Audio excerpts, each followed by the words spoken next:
اور حضور علیہ الصلوۃ والسلام کی مجلس، آپ کی گفتگو کا یہ انداز ہوتا تھا، جب تک کسی کی بات ختم نہیں ہو جاتی تھی آپ بات شروع نہیں فرماتے تھے۔ اچھا، ایک اور بڑی خاص بات، وہ بھی اسی حدیث کا حصہ ہے، اگر لوگ مسکرا رہے ہیں نا تو حضور کے چہرے پر بھی مسکراہٹ۔ یہ نہیں ہے کہ لوگ مسکرا رہے ہیں اور حضور کا چہرہ اسپاٹ، ایسا نہیں ہوتا تھا۔ لوگ مسکرا رہے ہیں، فیلنگز شیئر کر رہے ہیں حضور ان کی، یہ مسکرا رہے ہیں تو حضور بھی مسکرا رہے ہیں۔ اور اگر جو بیٹھے لوگ ہیں ان کے چہرے پر تعجب ہے، تعجب کے آثار ہیں، ایکسپریشن، تو حضور کے چہرے پر بھی تعجب آ جاتا۔ یہ کس لیے تعجب آتا؟ حضور تو ہر چیز جانتے، تعجب کس لیے آتا؟ ان کے ساتھ محبت کے لیے، اظہار محبت کے لیے۔ تو سرکار صلی اللہ تعالیٰ علیہ وآلہ وسلم کے چہرے پر بھی ایسے ہی تعجب آ جاتا۔ کوئی اگر سوال کرنے میں سختی کرتا تو آپ پھر بھی نرمی فرمایا کرتے۔ اب سوال کرنے والے کا کیا کام ہے وہ سختی کرے، لیکن آپ اس پر بھی نرمی کریں۔ ایک فقیر ہے، مانگتا ہے، ضرورت مند ہے، سائل ہے، حاجت مند ہے، اب اس کا کیا کام بنتا ہے وہ سخی کے پاس آ کر سختی کرے؟ کوئی تک ہی نہیں بنتا نا، وہ تو ضرورت مند ہے، اس کو تو عاجزی سے اظہار کرنا چاہیے۔ لیکن اگر اس کے اگینسٹ ہو جاتا تو حضور اس پر بھی نرمی فرمایا کرتے۔ ایک دن نبی کریم صلی اللہ تعالیٰ علیہ وآلہ وسلم تشریف لے جا رہے ہیں، تو ایک شخص نے حضور علیہ الصلوۃ والسلام کے کندھے پر یمنی چادر تھی، اس کے کنارے ذرا موٹے تھے۔ ایک سائل پیچھے سے آیا اور چادر کو زور سے کھینچا۔ اب جب اس نے چادر کو کھینچا پیچھے سے، تو اس کی رگڑ سے کندھے مبارک پر اس جگہ پر زخم سا بن گیا، نشان آ گیا، سرخ نشان پڑ گیا۔ اب صحابی جو ساتھ تھے وہ کہہ رہے ہم دیکھ رہے کیفیت کہ کیسے بے ادبی والا انداز اس کا مانگنے کا، زور سے پیچھے سے کھینچا اور کہنے لگا محمد، اللہ نے جو دیا اس میں سے مجھے بھی دو۔ اب مانگنے کا انداز ٹھیک نہیں تھا، ناراضگی بنتی تھی یہاں پر، اس کو ڈانٹا جا سکتا تھا، بھئی تو سائل ہے تو سامنے آ کے مانگ، اگر پیچھے سے ہی مانگنا، یہ چادر کھینچ کر ہی میرا تو نے کندھا ایسے کر دیا، مجروح کر دیا، اس کی کیا تجھے ضرورت تھی؟ اس کو ڈانٹا جا سکتا تھا، اس کو یہاں نصیحت بھی کی جا سکتی۔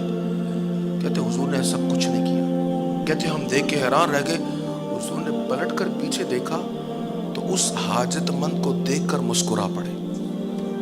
اللہ اکبر! اب یہ بات کرنی کتنی آسان ہے، کتنا آسان ہے یہ بات کہنا، لیکن عمل کرنا کیسا مشکل ہے۔ اللہ ہمیں توفیق عطا فرمائے، ہم حضور کے اسوہ حسنہ کو اپنا سکیں۔ اس کی طرف پلٹ کر دیکھا، مسکرائے اور حکم دیا اس کو عطا کر دیا جائے، اس سائل کو، مانگنے والے کو عطا کر دیا جائے۔ اللہ اکبر! سرکار کریم علیہ الصلوۃ والتسلیم نے کبھی کھانے کی مذمت نہیں فرمائی تھی۔ حضرت سیدنا ابو ہریرہ رضی اللہ تعالیٰ عنہ بیان کرتے ہیں، کبھی حضور نے کھانے کی مذمت نہیں کی کہ یہ کھانا کیسا بنایا۔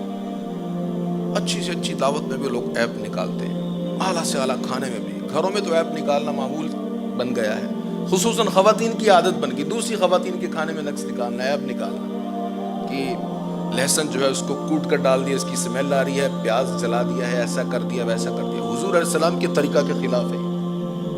میں ایک دعوت پر تھا تو میں نے دیکھا ہماری ہم مجلس میں ایک صاحب ویٹر پر ناراض ہو رہے ہیں اس بات پر کہ تو نے پرون اتنا گرم رکھ دیا کہ میرا ہاتھ جل گیا۔